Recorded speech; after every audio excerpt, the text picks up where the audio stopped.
नमस्कार। ज्ञान तृप्ति महाविद्यालय 15A अनूपगढ़ के इस YouTube चैनल पर आपका हार्दिक स्वागत है।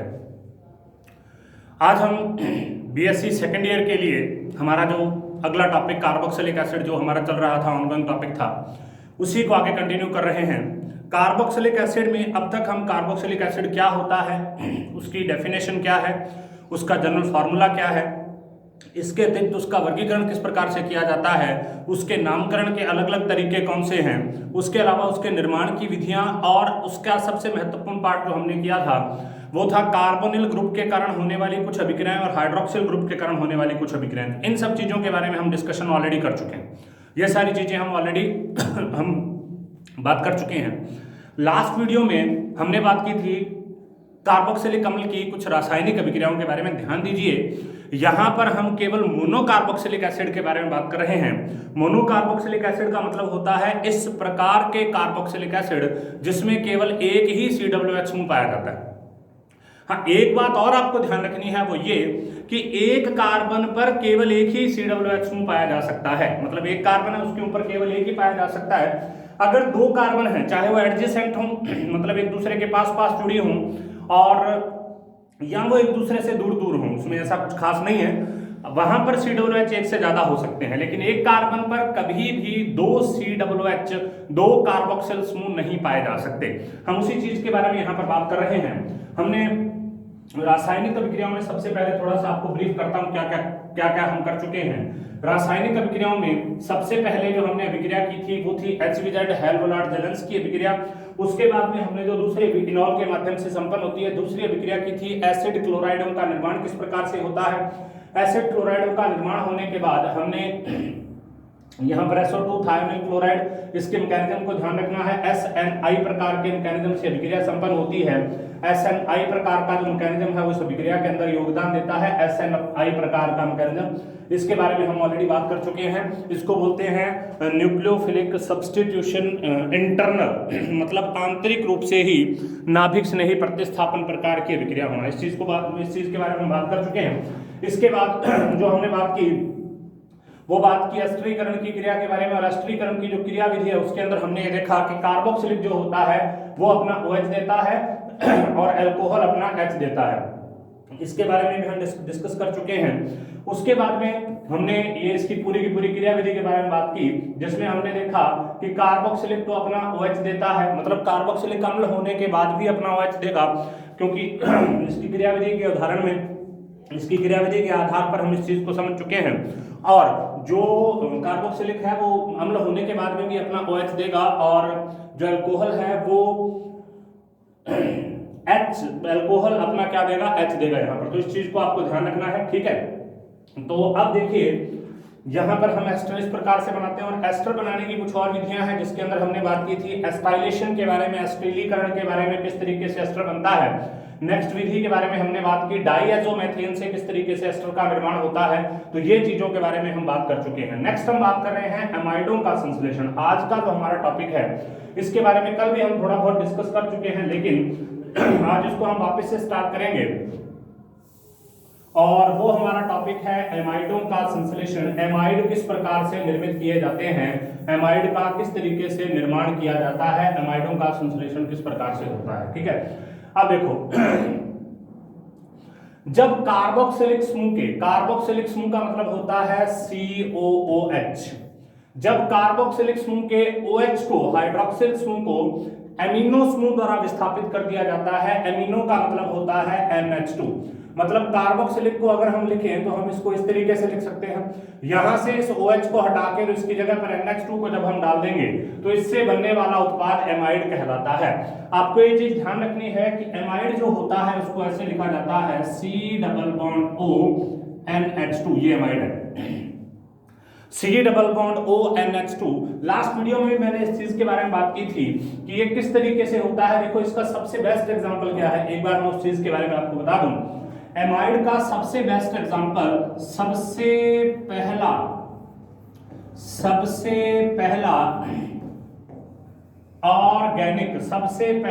Organic molecule, organic compound, molecule या कंपाउंड जो हमने बनाया था वो है, और वो कौन सा होता है, उसे हम कहते हैं यूरिया, उसे हम कहते हैं यूरिया। यूरिया का जो फॉर्मूला है वो है NH2C double bond O NH2, ठीक है।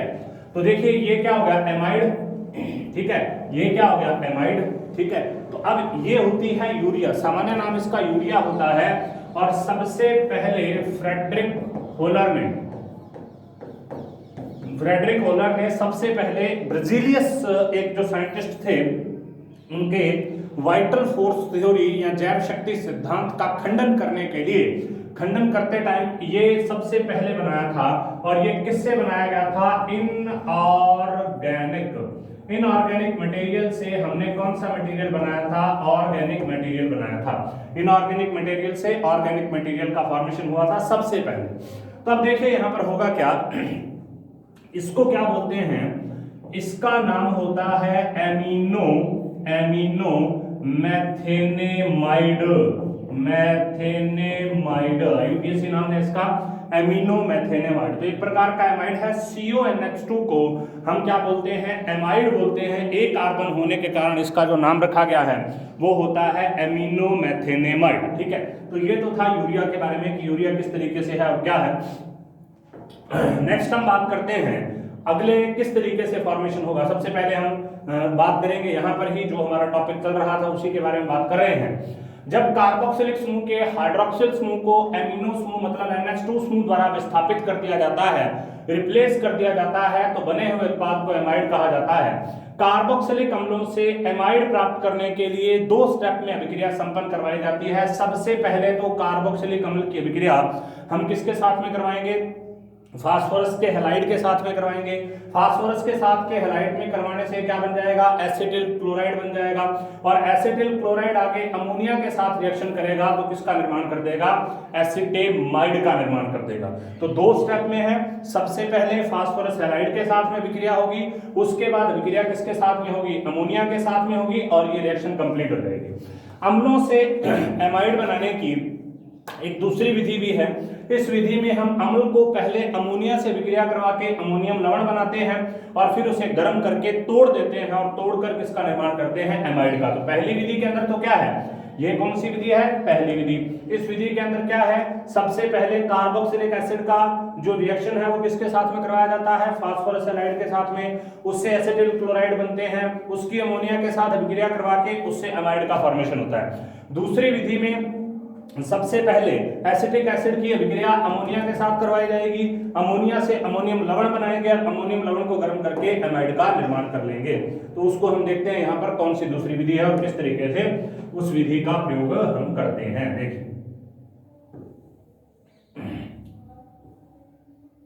देखिए दूसरी विधि में यहां पर क्या है, कार्बोक्सिलिक एसिड है। कार्बोक्सिलिक एसिड को गर्म किया, कार्बोक्सिलिक एसिड की अमोनिया के साथ विक्रिया करवाई जाएगी और अमोनिया के साथ विक्रिया करवा के क्या बनाएंगे, अमोनियम कार्बोक्सिलेट बनाएंगे।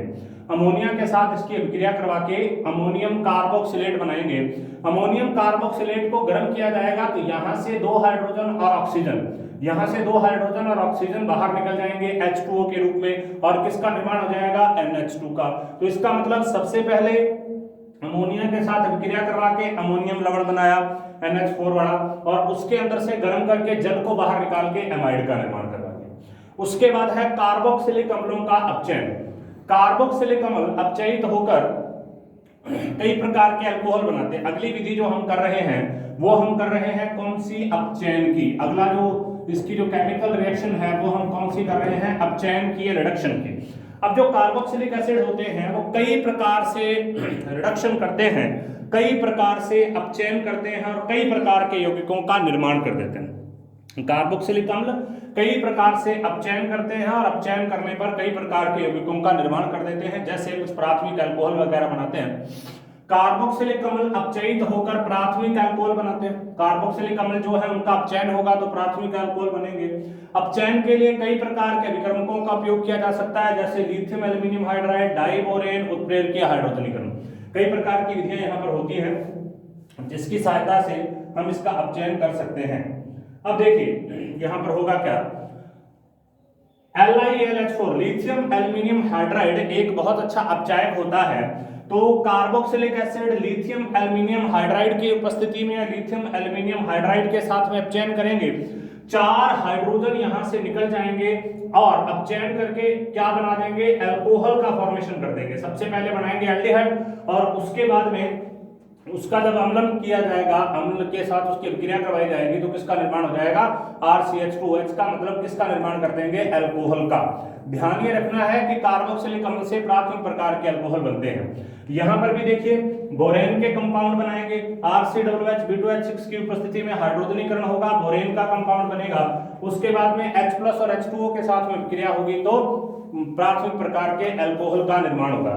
उसके बाद में नेक्स्ट उत्प्रेरकीय हाइड्रोजन आर्यूथेनियम की उपस्थिति में RCOOH 2 हाइड्रोजन के साथ में क्रिया करेगा 680 एटमॉस्फेयर प्रेशर पर, 680 एटमॉस्फेयर प्रेशर पर ये रिएक्शन करेगा तो हाइड्रोजन इसके अंदर ऐड हो जाएंगे, जब बाहर निकल जाएंगे तो किसका निर्माण हो जाएगा, अल्कोहल का निर्माण हो जाएगा। नेक्स्ट ये थी इसकी अपचयन की विधि। अपचयन में लिथियम एल्यूमिनियम हाइड्राइड के साथ किस तरीके से अपचयन करता है, डाइबोरेन की उपस्थिति में किस तरीके से अपचयन करता है, और कैटलिस्ट हाइड्रोजनेशन किस प्रकार से होता है, अर्थात उत्प्रेरकीय हाइड्रोजनीकरण किस प्रकार से होता है। इन तीनों चीजों के बारे में हमने अध्ययन किया। नेक्स्ट हम बात कर रहे हैं डीकार्बोक्सिलेशन। डीकार्बोक्सिलेशन, डीकार्बोक्सिलेशन का मतलब होता है -CO2, मतलब removal of carbon dioxide is called decarboxylation. कहीं से भी अगर कार्बन डाइऑक्साइड को बाहर निकाल दिया जाए तो उस प्रोसेस को हम डीकार्बोक्सिलेशन बोलते हैं, और वो प्रोसेस किस प्रकार से होगा उसके बारे में अभी हम बात करते हैं। देखिए किसी कार्बोक्सिलिक अम्ल से, यहां पर कोई हमारे पास कोई भी कार्बोक्सिलिक अम्ल है, उस कार्बोक्सिलिक अम्ल से कार्बन डाइऑक्साइड को बाहर निकालना, जैसा कि अभी आपको बताया गया है कि कार्बन डाइऑक्साइड को बाहर निकालना डीकार्बोक्सिलेशन कहलाता है। किसी कार्बोक्सिलिक अम्ल से कार्बन डाइऑक्साइड को बाहर निकालना विकार्बोक्सिलीकरण कहलाता है, अर्थात कार्बोक्सिलिक एसिड का डीकार्बोक्सिलेशन होगा और डीकार्बोक्सिलेशन होने के बाद में किसके अंदर बदल जाएगा, RH, और यहां से इतना मटेरियल बाहर निकल जाएगा, इसको क्या बोलते हैं, कार्बन डाइऑक्साइड। ठीक है, कार्बन डाइऑक्साइड। अब यहां पर देखिए नेक्स्ट, सामान्यतः यह प्रक्रम कार्बोक्सिलेट लवणों द्वारा संपन्न होता है। तो ये कार्बोक्सिलेट लवण है, सोडियम कार्बोक्सिलेट बोलते हैं इसको, या सोडियम एसीटेट बोलते हैं। सोडा लाइम होता है NaOH + CO का मिश्रण, मतलब सोडियम हाइड्रोक्साइड और कैल्शियम ऑक्साइड का मिश्रण सोडा लाइम होता है। तो इससे क्या बन जाएगा, हाइड्रोजन ऐड होगा CH4 और Na2CO3, ये आपस में विक्रिया करते हैं, मतलब ये इसके साथ विक्रिया करता है सोडा लाइम, और यहां से सोडियम कार्बोनेट बना देगा, इसको किसमें चेंज कर देगा, इसको चेंज कर देगा एल्केन में। तो यहां से कार्बन डाइऑक्साइड बाहर हो गई, कार्बन डाइऑक्साइड बाहर होने से एल्केन के अंदर बदल गया। नेक्स्ट देखिए बीटा कीटोअम्ल है। बीटा का मतलब होता है, देखो यहां पर ये अल्फा और उसके बाद में नेक्स्ट बीटा, बीटा कीटोअम्ल है। ये बीटा पर कीटोन लगा हुआ है, पहला और दूसरा, ये देखो इसके पास में ये अल्फा और ये बीटा, तो बीटा पर कीटोन लगा, इस वजह से इसको बीटा कीटोअम्ल कहते हैं। ये अल्फा हो जाएगा और ये क्या हो जाएगा, बीटा, तो इसी वजह से इसको बीटा कीटो एसिड बोलते हैं, क्योंकि एसिड भी और कीटोन भी है इसके अंदर। अब अगर हम इसको गर्म करेंगे 100 to 150 डिग्री सेल्सियस पर, मतलब 100 से 150 डिग्री सेल्सियस पर जब हम इसको गर्म करेंगे तो गर्म करने से क्या हो जाएगा, कार्बन डाइऑक्साइड बाहर निकल जाएगी, यहां से ये कार्बन डाइऑक्साइड बाहर निकल गई, H अंदर ऐड हो गया, तो क्या बनता है RCOCH3 + CO2।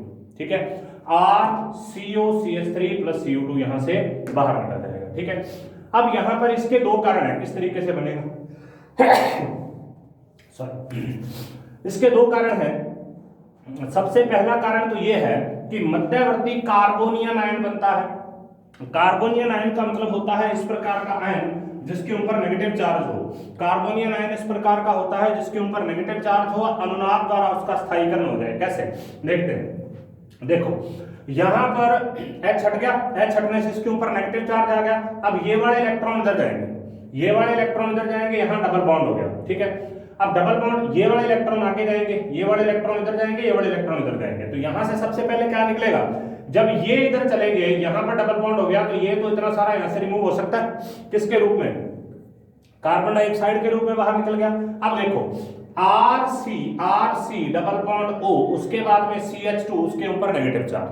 अब देखो यहां से ये वाला बॉन्ड जाएगा इधर, ये वाला बॉन्ड यहाँ पर डबल बॉन्ड बनाएगा। अब ये कार्बोनियन होता है, कार्बन के ऊपर अगर नेगेटिव चार्ज हो तो उसको कार्बोनियन बोलते हैं। तो कार्बोनियन यहाँ पर बनता है किस प्रकार से, ये वाला नेगेटिव चार्ज इस कार्बन के ऊपर और आया कहां से, जब ये इलेक्ट्रॉन इसके ऊपर आए, ये नेगेटिव चार्ज यहां ट्रांसफर होगा, डबल बॉन्ड आ गया तो RC डबल बॉन्ड हो। अब इसके ऊपर ये ऊपर ट्रांसफर हो गया तो इसके ऊपर क्या आ गया, नेगेटिव चार्ज, क्योंकि अगर यहां पर ट्रांसफर हो जाए तो इस कार्बन की वैलेंसी कितनी हो जाएगी, 5, वो हो नहीं सकती, इस वजह से ये वाला ऊपर जाता है।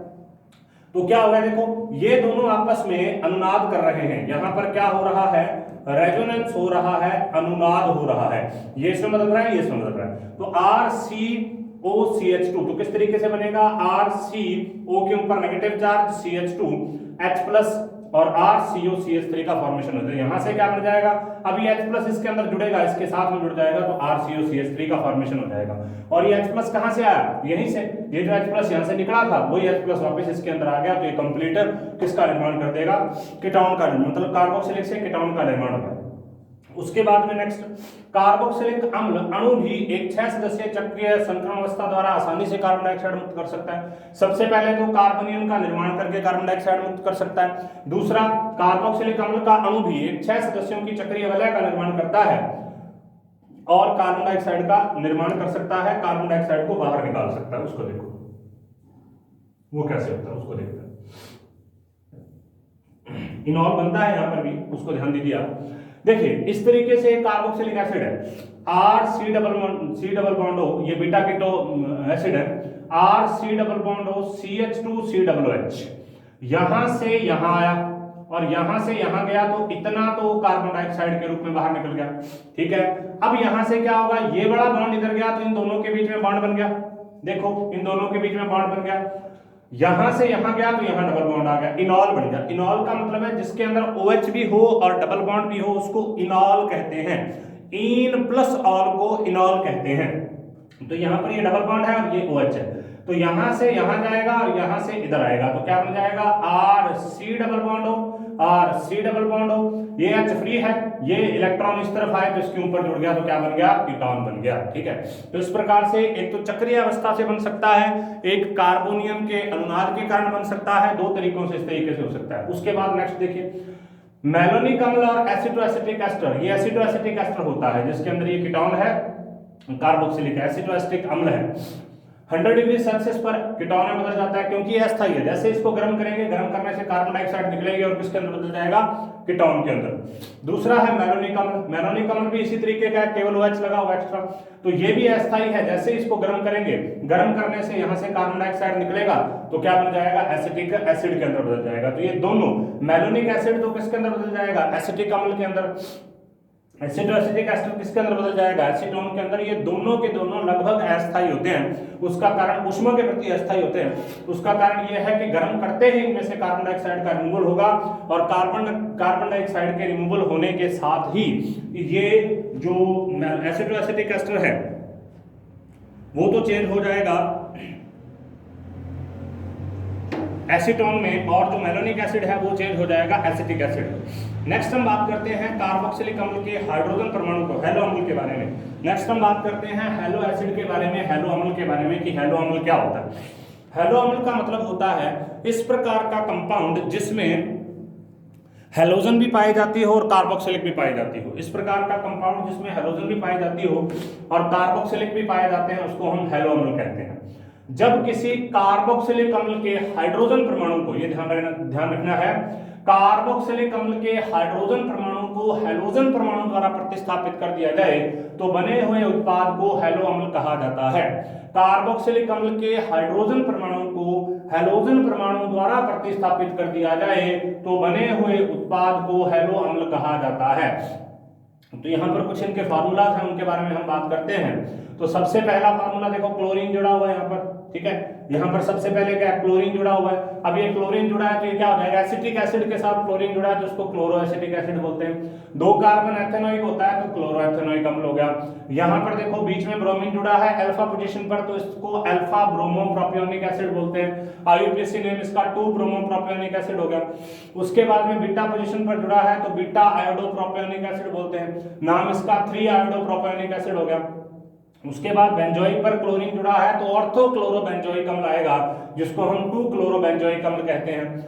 उसके बाद में मेटा पोजीशन पर, देखिए आगे मेटा पोजीशन पर फ्लोरीन जुड़ा है, ये मेटा, ये देखो ये पोजीशन जो होती है ये स्टार्टिंग है। उसके बाद ऑर्थो, मेटा और पैरा, तो मेटा पोजीशन पर क्या जुड़ा है, फ्लोरो, तो बेंजोइक एसिड है तो उसको बोलते हैं meta fluoro benzoic acid, 1 number, 2 number, 3 number, तो 3 नंबर होने के कारण 3 फ्लोरो बेंजोइक एसिड।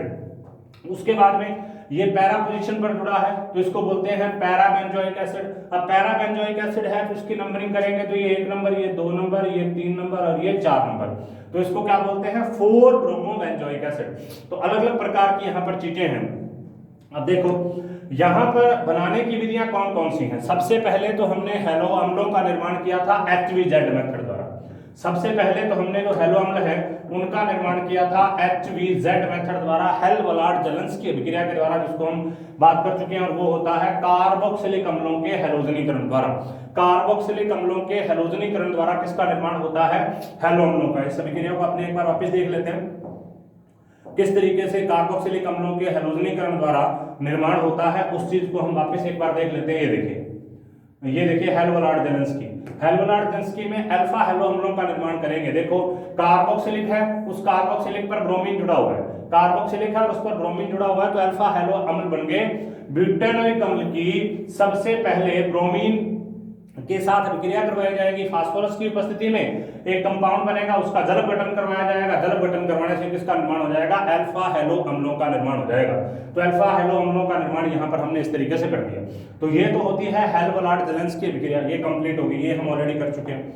उसके बाद में नेक्स्ट देखिए हेल-वलार्ड-जेलेंस्की अभिक्रिया के बारे में। दूसरा है मेलोनिक अम्लों से। मेलोनिक अम्ल के हैलोजनीकरण के बाद ऊष्मीय अपघटन करवाने पर, मतलब सबसे पहले मेलोनिक अम्ल का हैलोजनेशन करवाएंगे, उसके बाद उसका ऊष्मीय अपघटन करवाएंगे तो अल्फा हैलो अम्लों का निर्माण होता है। वो देखिए किस प्रकार से होता है, उसके बारे में हम यहाँ पर डिस्कस करते हैं।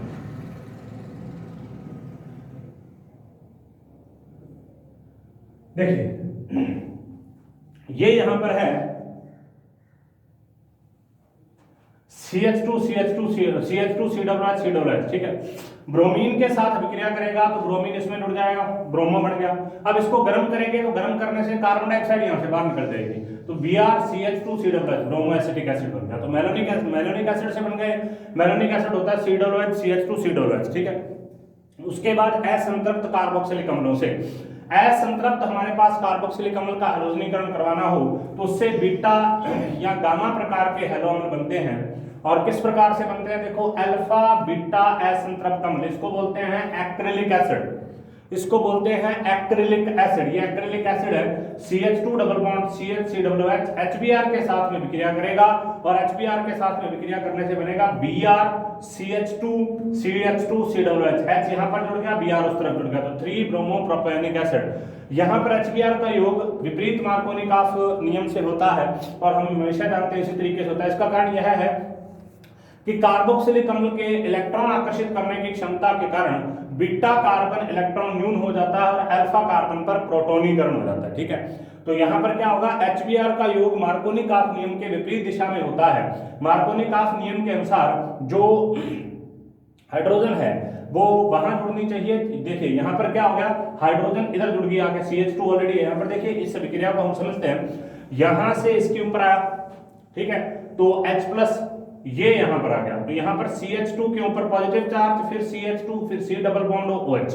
जो सामान्य प्रकार की विक्रियाएं हैं, ब्रोमीन HBr का योग में क्या, ब्रोमीन वहां पर जुड़ेगी जहां पर हाइड्रोजन पहले से ज्यादा है, जबकि जो मार्कोनिकॉफ नियम जो होता है उस नियम के अनुसार हैलोजन या नेगेटिव पार्ट वहां पर जुड़ता है जहां पर पहले से जो डबल बॉन्ड या हाइड्रोजन जो होते हैं वो कम होते हैं, वहां पर जुड़ता है। लेकिन एंटी मार्कोनिकॉफ नियम के अनुसार नेगेटिव पार्ट वहां जुड़ेगा जहां पर पहले से हाइड्रोजन ज्यादा मात्रा में है, ठीक है।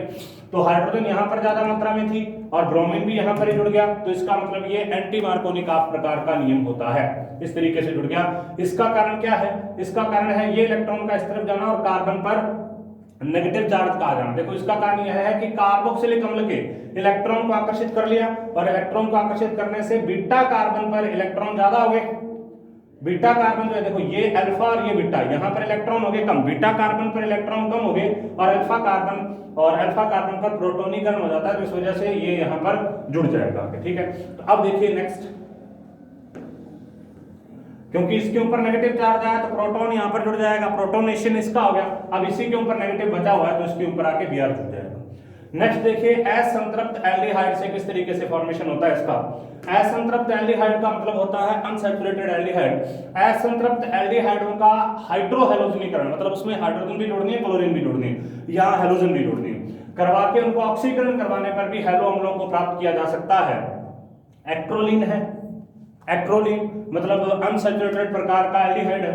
HCl के साथ अभिक्रिया करवाई, CHO का CHO, यहाँ पर CH2, यहाँ पर Cl जुड़ गया, ऑक्सीकरण करवा दिया, ऑक्सीकरण करवाने से बाकी सब कुछ सेम रहा, यहाँ पर ऑक्सीजन ऐड होगी, तो क्या बन गया बीटा क्लोरोप्रोपियोनिक एसिड। हेलोजन परमाणु के माइनस आई प्रभाव के कारण हेलो अम्लों की सामर्थ्य कार्बोक्सिलिक अम्लों की तुलना में बहुत बढ़ जाती है, और इस चीज के बारे में हम ऑलरेडी बात कर चुके हैं कि अगर इसमें कोई हेलो अम्ल को या हेलोजन को ऐड कर दिया जाए तो किस तरीके से उनकी जो अम्ल सामर्थ्य होती है वो बढ़ती है या कम होती है। अब नेक्स्ट देखिए,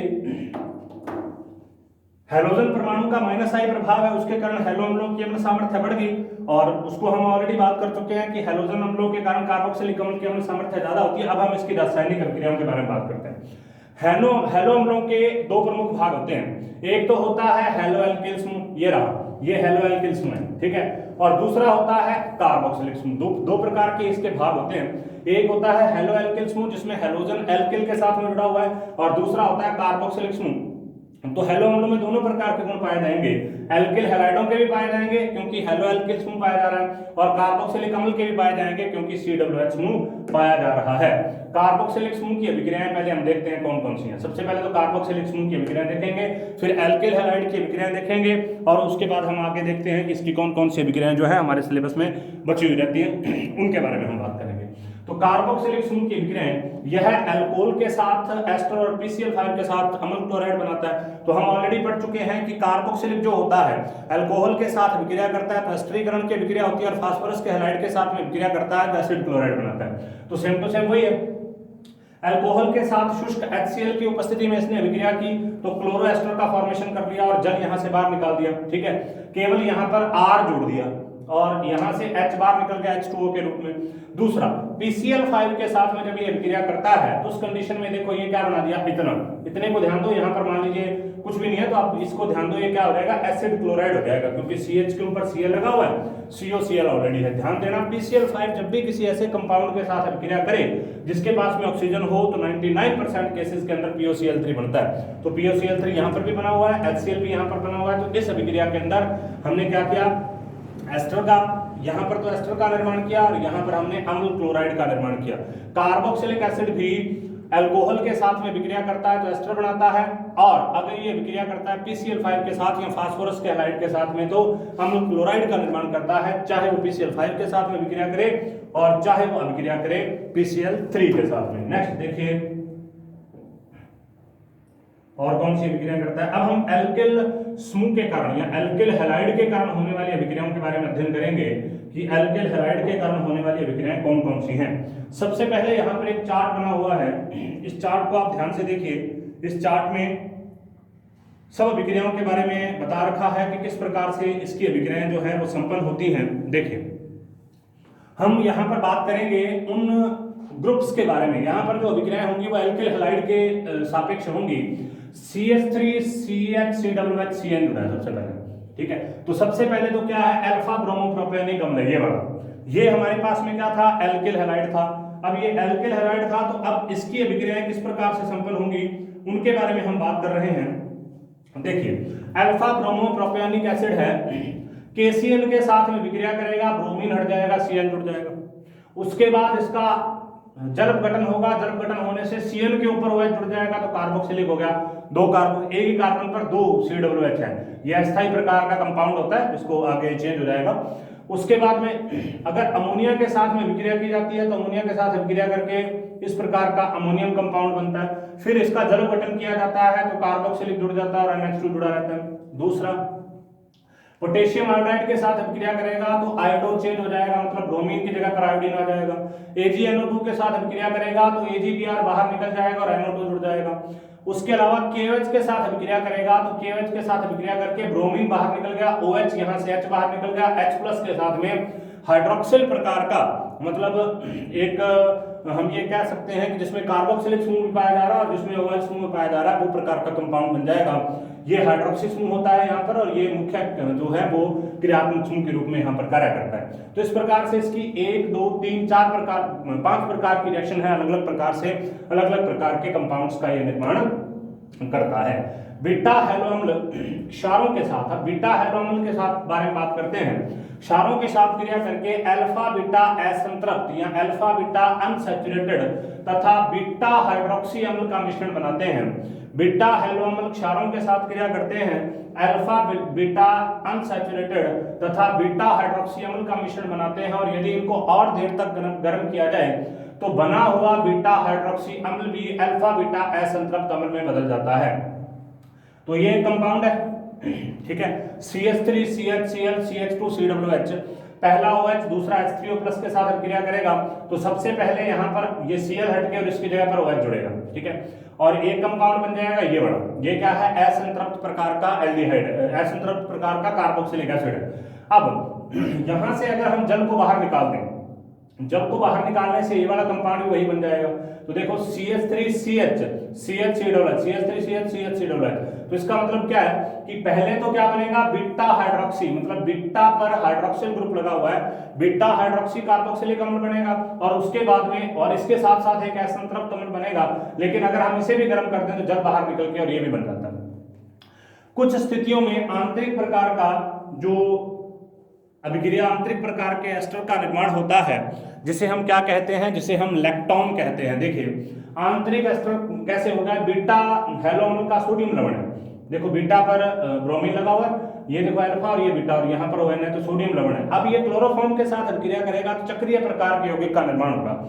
यहाँ से बॉन्ड यहाँ और यहाँ से बॉन्ड यहाँ, NaBr यहाँ से बाहर, मतलब ये Na और ये Br यहाँ से बाहर निकल गया और आपस में उन्होंने बॉन्ड का फॉर्मेशन कर लिया तो बीटा लैक्टोन का फॉर्मेशन हो गया, मतलब एक चक्रीय प्रकार के एस्टर का निर्माण कर देता है। देखो RCOOR है लेकिन है ये साइक्लिक टाइप का। नेक्स्ट देखिए, नेक्स्ट है यदि गामा हैलो अम्ल और जलीय क्षार के साथ गर्म करने पर गामा लैक्टोन बनते हैं। कैसे, देखो ये गामा है, देखो ये है अल्फा, ये है बीटा, ये है गामा, ठीक है, अल्फा बीटा गामा, आगे और होगा तो वो डेल्टा। तो गामा पर क्या जुड़ा हुआ है, गामा पर हैलो जुड़ा हुआ है, गामा पर हैलोजन जुड़ा हुआ है। ये किसके साथ अभिक्रिया करेगा, क्षार के साथ अभिक्रिया करेगा, लेकिन ये क्षार होना कौन सा चाहिए, जलीय प्रकार का। अब जलीय प्रकार का अगर क्षार होना चाहिए तो गामा लैक्टोन बनेगा, और अगर यहां से होगा तो बीटा लैक्टोन बनेगा। बीटा पोजीशन पर जुड़ता है तो बीटा लैक्टोन बीटा पोजीशन पर जुड़ा हुआ है, और अगर गामा पोजीशन पर जुड़ता है तो गामा लैक्टोन। देखिए किस तरीके से यहां से यहां पर आया, ये ऐसे खोल के यहां पर बीच में इसके बॉन्ड बन जाएगा, और ये Cl यहां से बाहर, ये देखिए Cl यहां से बाहर। अब देखो हुआ क्या, Cl तो बाहर निकल गया, C के ऊपर एक तरफ H है एक तरफ CH3 हो गया, CH2 है CH2 है, O आ गया दोनों तरफ जुड़ गया और C डबल बॉन्ड हो। इसको ये भी एक चक्रीय प्रकार का एस्टर होता है और इसको भी लैक्टोन कहते हैं। चक्रीय प्रकार का एस्टर होता है इसको भी लैक्टोन कहते हैं। तो यहाँ पर अलग अलग प्रकार के एस्टरों का निर्माण हुआ है, एक बीटा लैक्टोन प्रकार का एस्टर बना है और एक गामा लैक्टोन प्रकार का एस्टर बना है, और इससे पहले हमने कई प्रकार की अभिक्रियाओं के बारे में बात की है। अब यहाँ पर एक थोड़ी सी चीज है जिसको हम अगली वीडियो के अंदर ही करेंगे, हाइड्रोक्सी एसिड क्या होता है उसको हम नेक्स्ट वीडियो के अंदर बात कर लेंगे। उससे पहले हम देखते हैं कि आज हमने किस किस चीजों के बारे में बात की है। तो सबसे पहले हमने बात की कि एमाइड क्या होते हैं, CONH2 समूह युक्त एमाइड होते हैं। इनको दो तरीकों से बनाया जा सकता है, पहले PCl5 के साथ अभिक्रिया करके, अमोनिया के साथ अभिक्रिया करके बनाया जा सकता है। दूसरा जो इसका तरीका होता है वो होता है कि हम क्या करें, दूसरे तरीके में कार्बोक्सिलिक अम्ल की पहले अमोनिया के साथ अभिक्रिया करवा के उसको अमोनियम लवण के अंदर बदल देते हैं, और अमोनियम लवण को आके किसके अंदर बदल देते हैं, एमाइड के अंदर। नेक्स्ट है कार्बोक्सिलिक अम्लों का अपचयन। कार्बोक्सिलिक अम्लों का जो अपचयन होता है इसको तीन तरीके से किया जा सकता है, लिथियम एल्यूमिनियम हाइड्राइड द्वारा, 1 डिग्री अल्कोहल, डाइबोरेन द्वारा 1 डिग्री अल्कोहल, और प्रेरकीय हाइड्रोजनीकरण, प्रेरक की उपस्थिति में हाइड्रोजनेशन द्वारा बंधे गए अल्कोहल। नेक्स्ट हमने बात की वीक कार्बोक्सिलेशन के बारे में कि वीक कार्बोक्सिलेशन क्या होता है। वीक कार्बोक्सिलेशन का मतलब होता है कार्बन डाइऑक्साइड को बाहर निकालना। कार्बन डाइऑक्साइड को सबसे पहले कार्बोक्सिलेट लवणों द्वारा संपन्न किया जा सकता है। बीटा कीटो अम्लों को भी गर्म करने पर विघटित हो जाते हैं। अब इसके दो कारण होते हैं। सबसे पहले तो अनुनाद हो जाता है, कार्बोनियन आयन बनता है और अनुनाद द्वारा स्थायी हो जाता है। और दूसरा, कार्बोक्सिलिक एसिड खुद भी क्या बना सकता है, 6 सदस्यों के एक वलय का निर्माण कर सकता है। कार्बोक्सिलिक एसिड भी खुद भी एक वलय का निर्माण, इस तरीके से एक वलय का निर्माण कर लेगा और वलय का निर्माण करके इनॉल बना देगा, इनॉल से कीटोन का निर्माण हो जाएगा। इसी कारण से मैलोनिक अम्ल और एसिटोएसिटिक अम्ल जो होते हैं वो गर्म करने पर मैलोनिक एसिटोएसिटिक एसिड तो एसीटोन में टूट जाता है और जो मैलोनिक एसिड होता है, मैलोनिक एसिड टूट जाता है एसिटिक अम्ल में। उसके बाद हमने बात की हैलो अम्ल क्या होते हैं। हैलो अम्ल का मतलब होता है जिसमें हैलोजन पाया जाए और कार्बोक्सिलिक दोनों पाए जाए, उसको हैलो अम्ल कहते हैं। अलग अलग प्रकार के हैलो अम्लों के एग्जांपल्स के बारे में हमने बात की है, इनके आईयूपीएसी नेम क्या होते हैं, सामान्य नाम क्या होते हैं, उन सभी के बारे में हमने बात की। बनाने की विधियों के बारे में जब हम बात करते हैं तो पहली विधि होती है HVZ, हेल्वोलार्ड जेलेंस्की।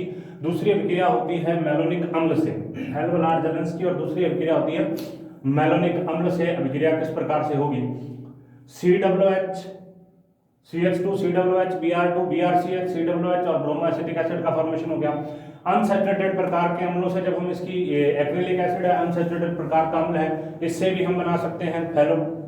मार्कोनिकॉफ नियम से उल्टा होता है क्योंकि ब्रोमीन वहां जुड़ी है जहां पर हाइड्रोजन की मात्रा अधिक है और इसका कारण ऑक्सीजन, जो कार्बोक्सिलिक का ऑक्सीजन उसके द्वारा इलेक्ट्रॉन खींचना है। उसके बाद है असंतृप्त हैलाइड से हाइड्रोहैलोजनीकरण, हाइड्रोजन भी जोड़ना, क्लोरीन भी जोड़ना। उसके बाद में ये जो हैलो अम्ल होते हैं इनकी रासायनिक अभिक्रियाएं या अम्ल सामर्थ्य कार्बोक्सिलिक अम्ल की तुलना में ज्यादा होती है माइनस आई प्रभाव के कारण। कार्बोक्सिलिक अम्ल, इसमें दो प्रकार के समूह, एक एल्किल हैलाइड वाला, मतलब एक तो एल्किल हैलाइड है और एक कार्बोक्सिलिक है। तो कार्बोक्सिलिक के कारण तो वही अभिक्रिया प्रदर्शित होंगी अल्कोहल के साथ अभिक्रिया, PCl5 के साथ अभिक्रिया, और एल्किल हैलाइड के कारण जो होने वाली अभिक्रियाएं हैं उसमें लैक्टोन का निर्माण होगा। उसके अलावा अलग अलग प्रकार की अभिक्रियाएं प्रदर्शित होंगी, KOH के साथ, AgNO2 के साथ, Ki के साथ, NH3 के साथ, KCl के साथ। इस प्रकार से अलग अलग प्रकार की अभिक्रियाएं और एंड में लैक्टोन का निर्माण होगा। लैक्टोन होते हैं चक्रीय प्रकार के एस्टर। तो आज हमने कार्बोक्सिलिक एसिड और उसकी बहुत सारी रासायनिक अभिक्रियाओं के बारे में बात की है कि कार्बोक्सिलिक एसिड किस प्रकार से रासायनिक अभिक्रियाओं को प्रदर्शित करता है, क्या क्या उसके अंदर चीजें होती हैं, किस प्रकार से वह अभिक्रियाओं को प्रदर्शित करेगा, हैलो अम्लों का निर्माण किस प्रकार से करेगा, ये सब कुछ हो गया। नेक्स्ट जो वीडियो होगी, जो कार्बोक्सिलिक की नेक्स्ट वीडियो होगी, उसमें हम हाइड्रोक्सी एसिड्स के बारे में बात करेंगे। तब तक आप इस वीडियो को देखते रहें। अगर कोई भी प्रॉब्लम आती है तो आप कमेंट सेक्शन में कमेंट कर सकते हैं। धन्यवाद।